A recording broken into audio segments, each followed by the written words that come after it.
Thanks for having me here. I'm excited to share a little bit of knowledge that I have gained over the past, I guess, decade or so with my work with rare earth elements.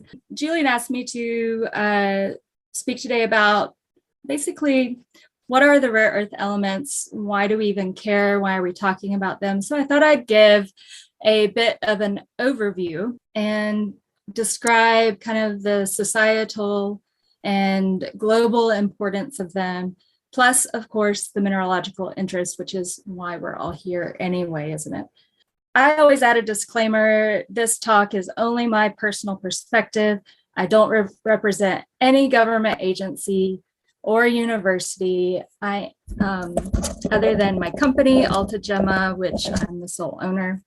So this is basically a compilation of research done by myself, but also many others that I've kind of compiled here for this talk for you all. Okay, so the rare earth elements, what are they?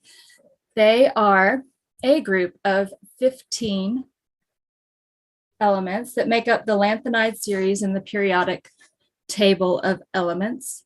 Yttrium is often grouped with these in discussions of geologic context, especially because it so often occurs together with these 15 elements.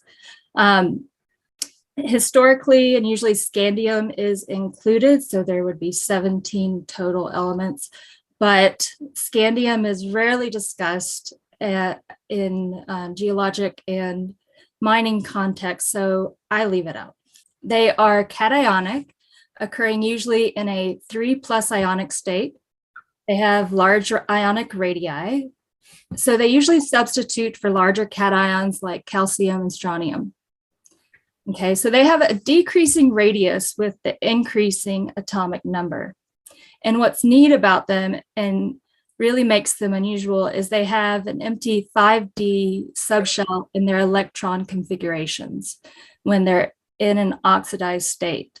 So they behave really similarly in nature and are therefore really difficult to separate, especially when it comes to the metallurgical processes, rare earth production, and I'll talk about that in a little bit. So cerium often goes into the 4+ oxidation state in oxidizing environments, and europium usually denotes a reducing environment. When you see it as an anomaly, it goes easily into a 2+ state. So the rare earths are often divided into two groups, the light rare earth elements and the heavies. This is based on their atomic weights and numbers, but additionally, the differentiation has to do with the electron configurations. So the light rare earth elements, or LRE, are basically lanthanum, cerium, praseodymium, neodymium, promethium, samarium, europium, and gadolinium. These have increasingly unpaired electrons ranging from 0 to 7 in the 4f orbital. And then the heavies, the H-RE, the heavy rare earths, terbium, dysprosium, holmium, erbium, thulium, ytterbium, and lutetium, and yttrium, we say, those have increasingly paired electrons in the 4f orbital. So like I said before, overall, they're so chemically similar that they almost always occur together in nature. So why do we care about these? Well, you can look at the screen and really get an idea very easily. In our modern society, with our devices, our technologies from cell phones, any kind of screen display, LCDs, etc., to our data storage, think hard drives, to electric vehicles, even the carbon consuming ones, and wind energy. These things all use rare earth elements currently in their construction. The idea now is to move away from the use of rare earth elements because of some geopolitical and environmental concerns. So lanthanum, cerium, praseodymium, neodymium, Those are all important for electric vehicles. Praseodymium and neodymium typically occur as a package. They just, even when they're separated, they occur as a package. So they're grouped together. And when you're looking at neodymium and its uses, dysprosium is often right there with them because of its unique capability. Neodymium is used in the magnets, usually as neodymium iron boron permanent magnets. And dysprosium is there because it increases the heat capacity of the magnet. Europium and terbium and yttrium, sometimes cerium, those are all in electronic devices, mostly in the screens. They occur in phosphorescent compounds that give us the bright display screens. So I'll go into these in a little more detail here. Electric vehicles and hybrid vehicles use a lot of rare earths, mainly in magnets, like I said, including those used in the direct drive motors. Okay, so for hybrid and gas-powered vehicles, the rare earths are used in the catalytic converters, which basically makes the output cleaner with the help of the platinum group elements. The rare earths are also used in the cracking processes of the carbon fuels. So I read recently that Tesla, okay, get this, Tesla aims to use non-rare earth magnets in their vehicles in the next generations. So what's great about the rare earth element magnets and why they're used so commonly in vehicles and in motors is that they give a lot of bang for the buck. You can have a very small sized magnet and get a lot of power out of that magnet. So the other options, instead of neodymium iron boron magnets, would be basically samarium cobalt, which is another permanent magnet, but samarium is still a rare earth element. And then also the other options would be maybe ferrite magnets, which are basically, those are the old school common magnets. They're also called ceramic. So they're not as powerful and they require a larger size magnet to get the same amount of magnetic force that we see with the neodymium magnets. So we'll see what Tesla does. It'll be really interesting to see what they come up with. It's kind of exciting, actually. So cerium is also an important polishing compound. So it's used for polishing glass and mirrors. And then I recently learned that rare earths are used in the headlight glass of vehicles, and that's new to me. So I can't really speak to that, but I find it quite interesting. But an electric vehicle basically has over 25 motors throughout the vehicle. Each of those is using a neodymium magnet. And I'll talk more about the motors here. So not only in electric vehicles, but also in non-carbon fuel sources, such as wind turbines, do we have the important uses of the rare earth permanent magnets. So here you see in this top kind of deconstructed picture, this is the image of the inside of a nacelle, which is the inner working body of a wind turbine. And so this is the nacelle of an offshore turbine. These turbines use the rare earth magnets, the neodymium iron boron, with the dysprosium to generate electricity. So basically what happens is when the wind blows, the motor turns the blades to face the wind. The wind blows the blades, thus engaging the rotor. And on the rotor, that's where the neodymium magnets are. And so as the rotor spins, the magnets turn, circling within a copper coil, and it induces an electrical current. And that current is then sent to the grid. And that's how the energy is generated from these direct drive motors. Basically, the reason we have the neodymium magnets in these offshore wind turbines is they make the turbines far more simple. They're more efficient. They are easier to repair. And that's really important in offshore applications where the conditions can be quite rough. So they also break down less often. So this same kind of motor, basically an induction direct drive motor, is what's used in electric vehicles as well.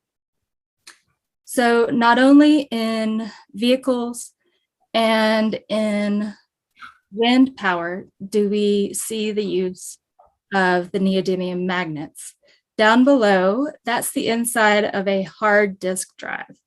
I'm curious who they are. I wish I could see your hands raised. Who's taken one of these apart before? It's really a lot of fun. If you haven't one, I highly recommend doing it. It's just a real joyful thing to do. But be careful because the magnets inside are very strong. So in this image, in the top left corner of the drive, that's where the neodymium magnets are. And the magnets control the read-write arm, which is what extends onto the platter, and that's where the data is recorded. So the magnets are important in their functionality to control accurate recording of the data. So in our devices, we also have magnets. In your cell phone, the vibrating mechanism uses a neodymium magnet. Your speakers, your microphones, the speakers and microphone on my laptop that I'm using right now, those require neodymium magnets. They could require any kind of magnet, but the neodymium iron boron magnets are much smaller. And so it really allows for a greater functionality in a compact package. Other rare earths that are used in our devices, like I mentioned a little bit earlier before, our screens all have these bright colors thanks to the rare earths in the phosphorescent compounds that are in the screens. Just like in our compact fluorescent light bulbs, there are rare earth phosphors coating the insides of those. Now, we've moved more into the use of LEDs with our lights and our screens, the OLED displays, and those are very efficient and very effective. They still require the use of some rare earths, but not as much. So that's a really, really good forward movement in getting away from the requirement of rare earths in the modern society. I talk about getting away from the rare earths. You'll see in a minute why the idea of getting away from using them in society is important. We have finite resources. We have a lot of resources, but geopolitically, our access to those resources can be limited. In the US, the Department of Energy has been funding a lot of research in the last decade to find ways to work around the need for rare earths, developing substitutes, recycling what we already have, making it more economic to mine the deposits that we already have. Rare earth elements, they're important, right? We've established that. So let's discuss where they're found. You've probably heard this, but they're not really rare at all, really. They occur everywhere, in the ground, in the soil, in groundwater, in basalts, granites, sandstones, cyanites, mudstones, limestones, in lakes, streams, and soils, and even in meteorites. So some of you may recognize this image on the screen. This is a chondrite meteorite, and You can see a nice calcium aluminum inclusion there, that really disfigured blob. That is one of the earliest known formations in our solar system. So this is a chondrite meteorite. Rare earths occur in low parts per million in a chondrite meteorite. And so rare earth element abundances on Earth and even in other meteorites are usually normalized to the abundance, the average abundance of rare earths in chondritic meteorites. They're because when you look at a plot, as you see on this plot right here, the rare earth elements in blue, they have kind of an oscillating abundance. Now, this plot shows the abundance of atoms relative to silicon in the Earth. And the purpose of this is really to show that they're not rare as some other metals. When you normalize them to a chondrite or another, like the North American shales, for example, then you get a smoother pattern, and it's useful for comparing the relative abundances. So rare earths typically occur in trace amounts in minerals, substituting for other cations, and they can occur as rare earth-bearing minerals, where the lanthanide cations occur stoichiometrically in the mineral's chemical formula. So what's the deal, right? Why are the rare earths such a hot topic? I touched on this a bit earlier. And where on Earth do they occur in a concentration high enough to even consider extracting them for industrial use? People, governments, and money play a role here. Here's a global distribution map on the left of the rare earth elements occurrences on our planet, on the land masses, not in the seas. So all the red dots represent known occurrences and concentrations high enough to recognize. So whether they're in pegmatites, dikes, igneous plugs, massifs, placers or laterites, etc.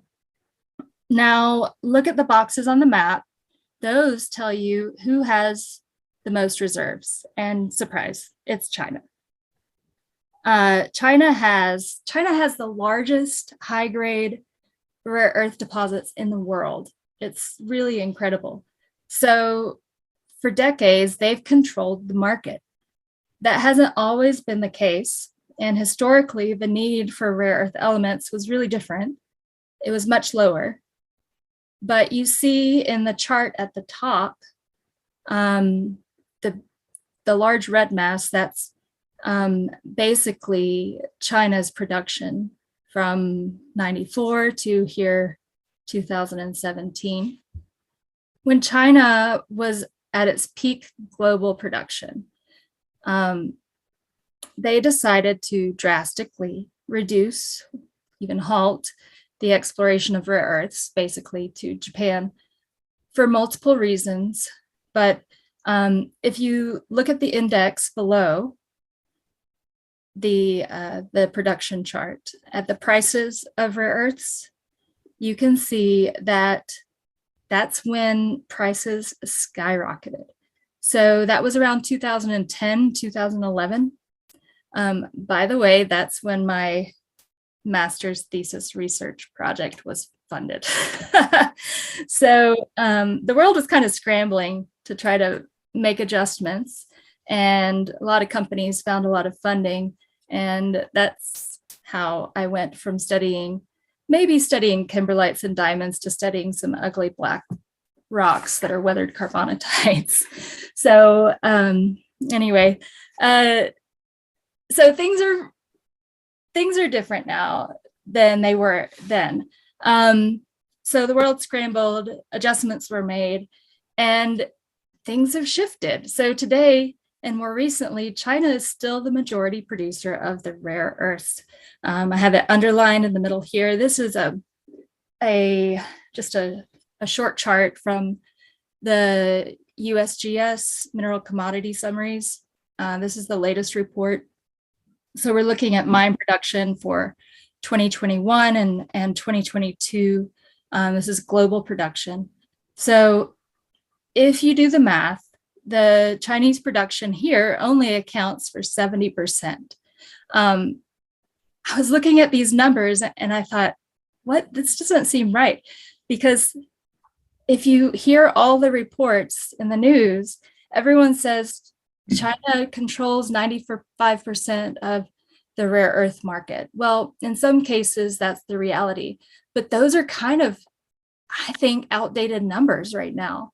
And that's wild and awesome. So if you look at mine production in 2021, Burma or Myanmar, I don't know why the USGS is using Burma, but Myanmar had a high production as well.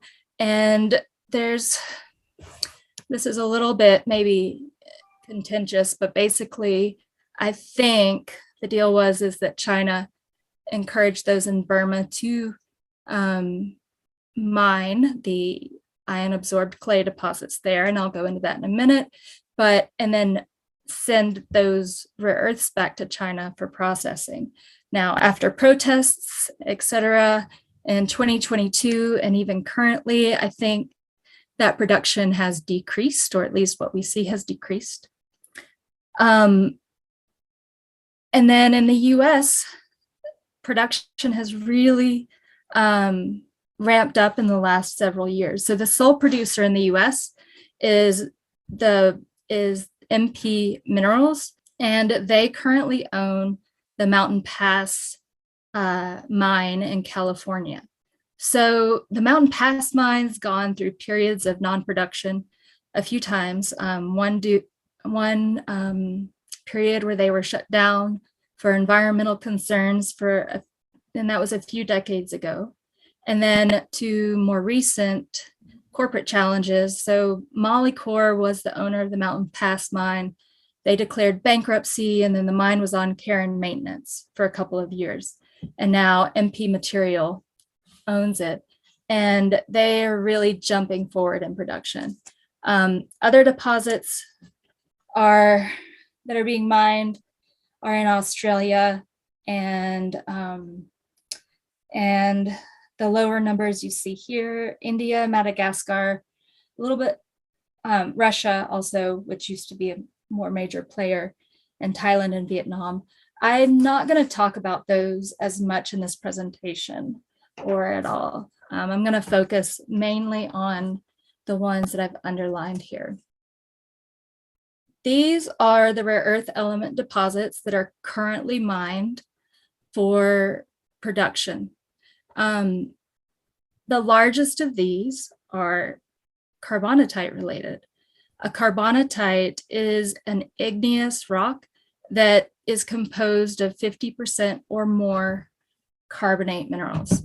And then second to carbonatite related deposits are ion absorbed clays, which are basically weathered granites.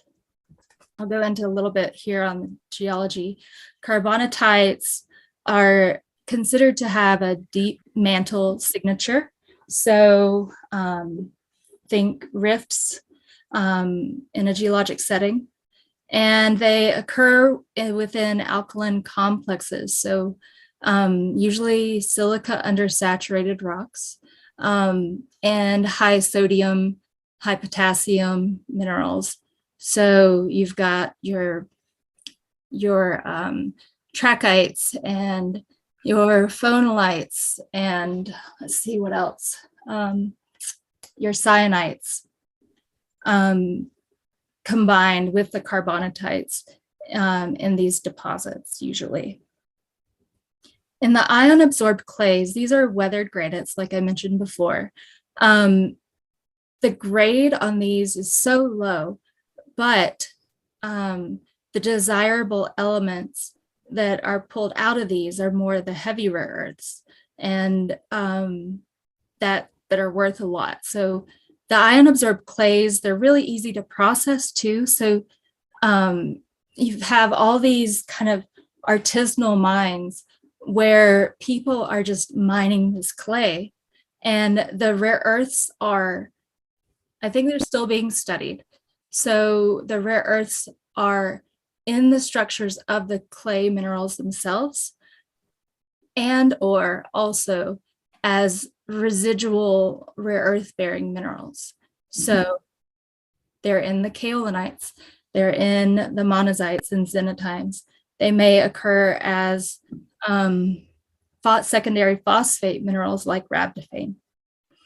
And so the miners gather these clays up, and more recently, they're taken to processing plants.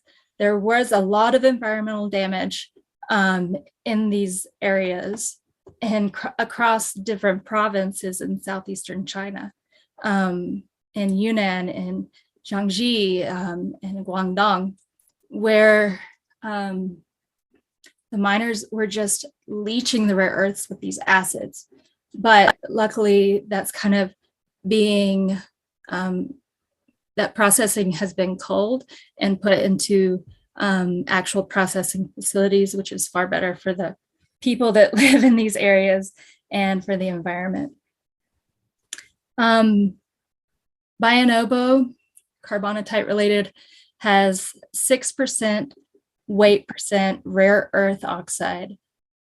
Mao Niuping, 3% REO. Australia, the Mount Weld deposit is a carbonatite, a weathered carbonatite, has a 4.5% total rare earth oxide proven resource. And then there's also Browns Range in Australia, and that's a different kind of deposit. I don't really understand a whole lot about it other than I think it's kind of like a hydrothermal vein system of xenotime veins, and those are dominant in the heavy rare earths, so there's a lower percent grade, which makes it still makes it mineable because of the heavy content. Mountain Pass, it's a carbonatite, so they're mining the pit at Mountain Pass, which has a almost a 3% rare earth oxide indicated resource. But the stockpiles have a 9.5 weight percent rare earth profile, and that's pretty high. Looking at all these deposits around the world, since now that you've heard some of the names, you can look at this map. This is from the 2017 USGS paper by Brad Van Goosen and others. In red are the carbonatite deposits. So you see Bayan Obo, Mao Niuping, and then this was while Mountain Pass, I think, was in care and maintenance over here in the US and California. And then let's see, Mount Weld in Australia, and further north would be the Browns Creek deposits. And there are numerous deposits that are not being mined for various reasons. It takes a lot to get a project to feasibility stage even, because of environmental concerns, working out the metallurgy of these deposits, and a full gamut of other reasons. So I'll mention here the South China clays you see in purple. There's over 100 of these deposits that have been mined in the ion absorbed clays. And let's see, there's a paper in economic geology about this. One of the co-authors, Rich Goldfarb, let's see, let me go back here, is one of the co-authors. It's worth a read for sure. It's on rare earths in China. Up north in Russia, there's the peralkaline igneous intrusions of the Kola Peninsula. Lovosero is one of the deposits. And then the deposit that I worked on for my master's thesis was the Bear Lodge carbonatite in Wyoming. And then in Brazil, there are carbonatite related laterite deposits. In Africa, you have the Lofdal carbonatite. A mineral collector person, maybe you know Ed Loy and Alex Lemon. So Ed says this is Alex's mountain in Songwe. It's just at the base of the East African Rift, so south of Chilwa Lake and just north of Mulanje. This project is in feasibility, and they have a really interesting project. It's a carbonatite related deposit, and it's really close to Mount Melosa, which is a really cool collecting locality. So let's talk about, speaking of collecting and minerals, the rare earth minerals that we see in these deposits. So in the carbonatite deposits, your rare earth signatures come from mostly rare earth fluorocarbonates, so bastnasite, parisite, and sinchasite. But there's also usually monazite, and in some carbonatite deposits, there's quite a bit of fluorapatite, especially in the primary igneous carbonatite.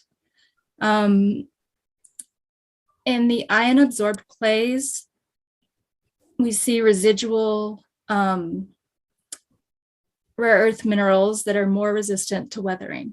So monazite, xenotime, zircon. But there's also the clay minerals, which may host the rare earths structurally. So kaolinite and halloysite. And then you have secondary phosphate minerals such as rhabdophane and fluorensite. You can see that these are more hydrated species.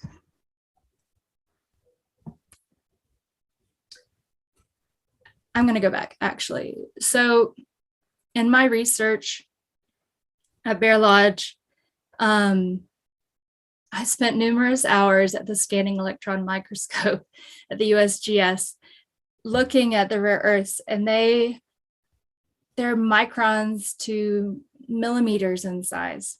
There was literally a 1 micron cerianite that we looked at quite frequently, or species that we looked at quite frequently. And then I bring this up because when we're looking at minerals as collectors, I think a lot of you in this group might be micromineral collectors. I am not a micromineral collector. I am more of a small cabinet collector. And I'm going to start to wrap up here in just a minute.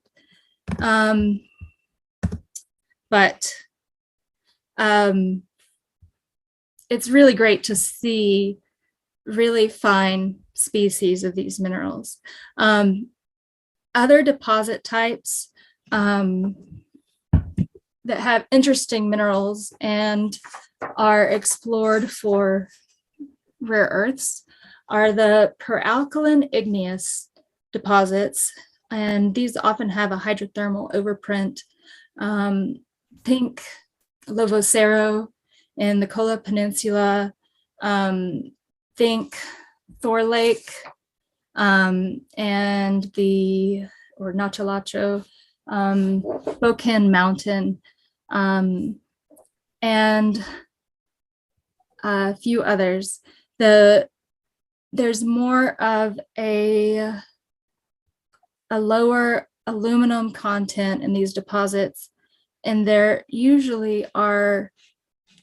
more iron, there's more titanium, tantalum, niobium, and beryllium. And so you get a different suite of minerals usually. So you do still have bastnasite group minerals, monazite, xenotime, but you also have loperite, which is a titanium oxide, a rare earth titanium oxide, eudialyte, I just look at the formula for eudialyte and I think, oh my God, how is anyone going to figure out the metallurgy for that? Fluorapatite, gadolinite, you've got britholite, fergusonite, and allanite. What makes these deposits interesting is that they have more of the desirable elements for industrial uses, such as dysprosium, terbium, than the carbonatites. So here in the heavy rare earths, you see Bear Lodge and Mountain Pass are more depleted in the heavy rare earths. These are chondrite normalized plots. But you have Bocan Mountain, Foxtrot, Music Valley. These are all relatively enriched in the heavy rare earth elements. So they're usually quite desirable to also mine. The metallurgy is a little bit different. So like I mentioned earlier, is that, you know, some of these deposits usually contain very, very, very small rare earth minerals. So this black and white picture, that's a scanning electron image. That's a in backscatter electron mode, I think. So that's a backscatter image. The black bar is 50 microns. And you see bastnasite cores of synthesite grains. That is in a carbonatite. And then here, next to it, you see a beautiful clean crystalline bastnasite. That's from Zaggy Mountain. Photo is from Arkenstone, obviously. And there's just such a difference. I included this false color image mineral map from the Mountain Pass sulfide queen ore body. You can see the scale bar at the bottom that represents a millimeter in size. So these rare earth minerals are shown in bright pink or purple. Bastnasite, monazite, syrenite shows you how small they are. So finding cabinet-sized specimens in these mines is so rare, and collecting-wise, I really enjoy seeing large species of these. So here is a parasite from the beloved Snowbird mine in Montana. That specimen is 4.5 centimeters long. So that's almost 2 inches, right?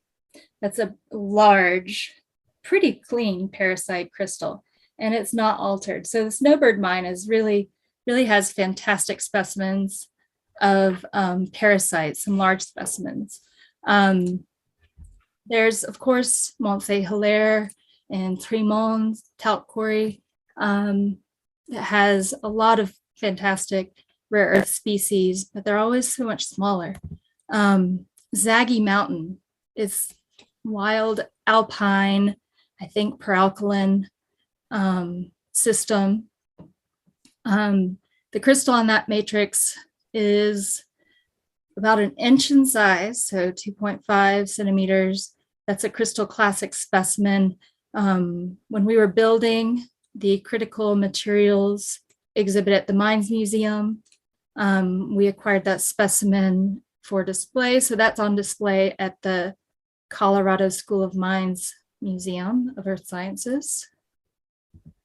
This is a monazite. That's like a baseball-sized monazite from the collection of Sherm Marsh. That's a Colorado monazite, baseball size. Sherm was kind enough to loan that to us when we were putting together the display. That's Jefferson County, Colorado. I think that is really hands down my favorite monazite specimen. There are prettier ones from Brazil, from Madagascar, and elsewhere, and beautifully twinned monazites from those localities, but this is so big and well formed. I love it. Loperite. So these These have been on the market, and you can kind of find them here and there. You see them as twinned crystals mostly. And this one's tiny. The loperite occurs in a nepheline syenite, and often there's little bits of eudialyte around it. That's a tiny crystal that's about 0.5 centimeter in size. I've seen them up to 1 centimeter in size, but it's a titanium mineral with rare earths. And then this one is probably my favorite eudialyte. That's such a nicely formed crystal. That is about 3 centimeters in size. It's the largest one I've ever held. And we got that one for the critical materials exhibit at the Mines Museum. If you ever find a better one of those that's large, let me know. I'd like it. That's basically what I have for you all today. I thought I'd at least show some minerals at the end. Those are pictures from my field work in Bear Lodge. So feel free to ask me any questions you might have. Thank you, Mandi. That was a wonderful overview of rare earth elements and rare earth element minerals. So a good kickoff to our talk. Are there any to our symposium this week? Are there questions? Yes. Why is fluorapatite included as a rare earth element? Oh, it's a rare earth bearing mineral. Yeah. Why is fluorapatite included as a rare earth element mineral? So it's not a rare earth mineral stoichiometrically. There are often rare earths, and maybe that was a little faux pas on my part in putting it in the presentation, but I think it's such an important part of the story geologically and mineralogically. So the rare earths will occur in the structure. So the light rare earths usually have a large cationic radii. So they often substitute for calcium and strontium. So in fluorapatite and a carbonatite, the rare earths usually substitute for calcium in the fluorapatite. So even when a carbonatite becomes weathered by weathering conditions, the rare earths may stay in the apatite depending on the weathering system, or they're released by the weathering conditions and turned into other minerals. So as far as the rare earth content in a carbonatite deposit, the fluorapatite's pretty important because of the occurrence of rare earths in the structure. Were there questions from online? We'll try to flip back and forth between them. Not yet. Not yet. Okay. Yes. Go ahead. Where does lithium fall? Is that considered a rare earth? Where does lithium fall? Is that considered a rare earth? Yeah, so that's a great question. Lithium is not a rare earth element. Lithium is really important in modern society. And I think a lot of people speak in misnomers sometimes when they talk about lithium and cobalt and other important industrial minerals in our modern society and for electric vehicles and batteries and wind power and solar. So, but lithium's really important because of its use in the batteries for these systems that use the rare earths. And that's a whole nother thing, is lithium. So they go hand in hand, in other words. Yeah, but not in geologic environments. It's different geologic environments. Totally. Right. Yeah, we need both. I've also seen niobium included with the rare earth elements. Is that something that occurs a lot of times with these minerals? That is another great question. The niobium occurrence with the rare earths. Yeah, people talk about niobium and even tantalum as rare earths, and that's another misnomer. The rare earths are really specifically the lanthanide elements plus yttrium, and if you want to include scandium, do it. But niobium doesn't fall in that suite, and it behaves differently. Geologically, it's not a rare earth element. People talk about niobium and tantalum because of their occurrence with rare earths in certain environments, like the peralkaline igneous complexes, like we see in Lovosero and Kabini massifs in Russia, for example, and in other more alpine style hydrothermal veins. And they make great collecting minerals. I didn't even get into those. I'm hoping that will be in some of the talks later. But yeah, niobium is not a rare earth element. Steve, did you have a question? Yes. Promethium, although it is a lanthanide, it is not natural. It is not found in rare earth deposits. So I leave it in the talk. You're absolutely 100% correct. And if you look at a chondrite normalized plot, it's often missing on the plot. I left scandium out. I should have probably left promethium out of the talk too. But yeah, you're right. It doesn't occur naturally. It doesn't remain stable. On the chart of production and reserves, looks like the U.S. can keep going for maybe 50 years. China had a couple centuries at current rates of production. Do you see us finding more reserves or moving into different ways of doing things? China versus the United States. China is far outpacing the predicted reserves extend way into the future, and the U.S. Only extends about 50 years. Do we see the United States increasing exploration and for deposits? China's deposits are so significantly larger that they are not going to run out, and will continue to produce.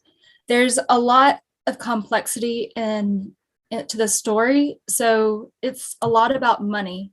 So because China still controls a lot of the market, including, where the rare earths go once they're produced and put into a usable form as a rare earth oxide, for example, where the facilities for manufacturing the magnets, the facilities for manufacturing screens, that's a big part of it, as well as the socio-political consequences, and within years to decades, as we've seen. So the US is exploring for more rare earths, and the government certainly supports it. Finding rare earth deposits that do not have substantial amounts of thorium and uranium can be challenging. When I say substantial, it's really so small, but any amount of thorium and uranium is a big consideration environmentally and socially. The US is looking for even more economic deposits to mine, where they're looking for rare earths as byproducts or co-products. So for example, in the phosphogypsum deposits of Florida, there's been research done on extracting rare earths from those deposits. Those deposits also have uranium and thorium, which is a consideration. So the USGS has also looked at these kind of phosphogypsum deposits. Love Hollow in Arkansas is a great contender. It has low uranium, low thorium, but also high, kind of a high tenor of heavy rare earth elements. There's the Bear Lodge deposit, which is they're still working out the metallurgy for that in Wyoming. Yeah, so we shall see. There's a wide variety of deposits. Right, two more questions, one from Bob and then speaker's privilege, or facilitator's privilege. I've got a question, so I Bob. was just going to comment about that last piece, the dialite. I hope you have like ink the red minerals and a good example. And put in a display case 1 year here, like pink the red minerals. And I believe I've got dialite similar to that one. But as I recall from the time, that's the one with the very like lengthy chemical composition. And what's the variance of rare earths in dialite? Is it fairly constant, or is there different groups depending on the deposit? What is the variance in rare earth elements in eudialyte? Yeah, so eudialyte is enriched in the light rare earths. If you look at the chemical formula, like you mentioned, it's the more complex chemical formula. And it does tend to have more of the lanthanum, cerium, neodymium, praseodymium rare earths in that. But also there's zirconium and yttrium. So it's kind of interesting because I think it also has the capacity, if I'm not mistaken, to have more of the heavy rare earths substituting as well. Not substituting, they're stoichiometric. I mean, there's yttrium and then there's cerium. Is there any deposit that's more, concentrated in the heavier ones or anything like that? Or? In the eudialyte? Yeah, or is it vary depending on the crystal? Or what? Sorry. For the composition, you were talking about substitutions. Yeah. Is it unique to a deposit they tend to be, or is it unique to the individual piece, I guess? He's asking is it the rare earth element concentration vary from deposit to deposit within eudialyte or from crystal to crystal? Oh, so in eudialyte deposits, I cannot answer that really. I haven't really looked at eudialyte bearing deposits as extensively as I have the rare earth fluorocarbonates, so the carbonatite deposits. What I do think is that if you look at, I think it's the Kippawa deposit and maybe Thor Lake and maybe the ones in Russia, you see more eudialyte. I would certainly look into that if you're seeking more information. I think when you have vein type and dike type deposits as opposed to a big carbonatite plug, so the geometry of the deposit creates the variation of where they occur and how much they occur and what kind of heterogeneity there is. I don't know if I'm really answering your question, and I'm sorry about that, but feel free to send me an email and we can chat about it more if you want. All right, let's thank Mandi one more time for an excellent presentation. Thank you all for having me.